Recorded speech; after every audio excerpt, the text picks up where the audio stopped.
So what's up mga ka-action, mga kakamping, no? Ayan, muli naman tayo nagbabalik sa ating programa at bigyan naman natin ito ng komentaryo.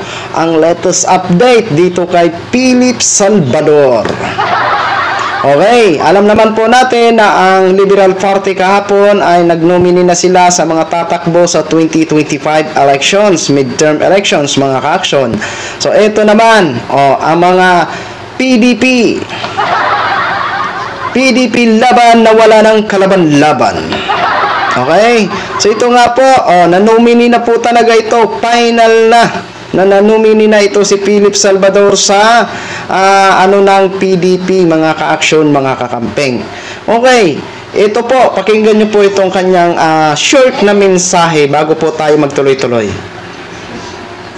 The election of Mr. Philip Salvador to be the party senatorial candidates in the questions. May we ask the three candidates please stand up and let us ask them if they are going to accept the nomination of the party.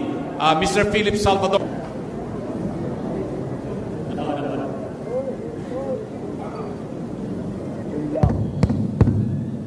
Magandang gabi po sa inyong lahat.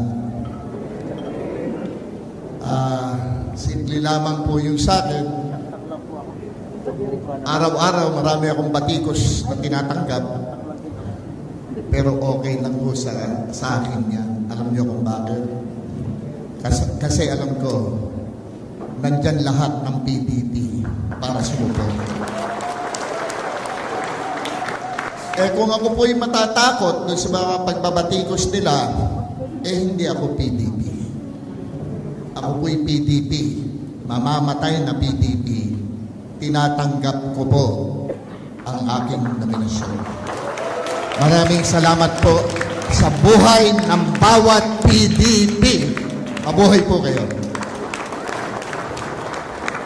Thank you. So yun na ho mga ka-action, mga kakampeng, no? Ang kanyang short na mensahe para sa mga PDP.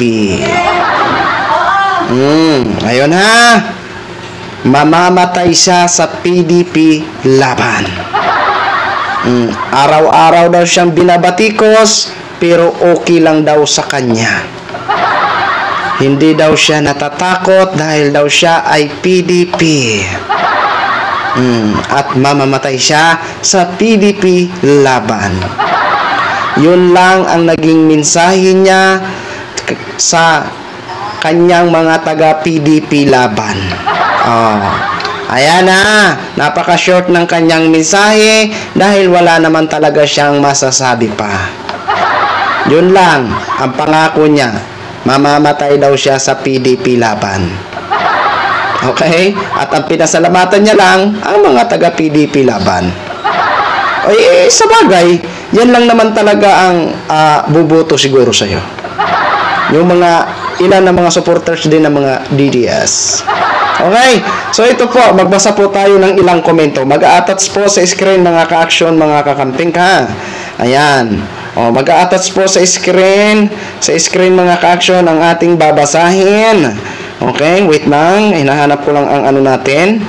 Okay. Ito. Halos lahat ng komento dito sa video ito puro negative ho talaga. Kumuha lang po ako ng 5 tao na babasahin natin. Another barangay tanod naman. Ay, grabe naman kayo sa barangay tanod, Isip-isip mga kababayan. Tayo ang kawawa pag hindi nyo binoto ang nararapat. Hindi pelikula ang buhay natin. Please, vote wisely. Huwag. Ayan po. Totoo naman po talaga. Sa larangan ng senador, kailangan po natin ang magagiting at mga lisensyado na mga abogado. Kasi po, gumagawa po sila ng batas at nagbabasa ng batas. Tama po. Kailangan magboto tayo ng wisely. Okay? Huwag nang magboto ng artista. Maging matalino po tayo sa pagboto next election. Example na si Robin Padilla, walang kamuwang-muwang sa Senado. Ayan ha. Ang sabi naman ni admiring ay, dagdag tanga naman.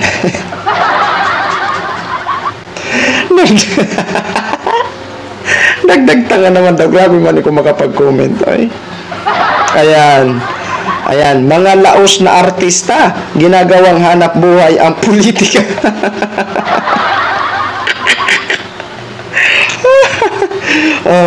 Ang sabi naman ni Busangot. Sana all Busangot.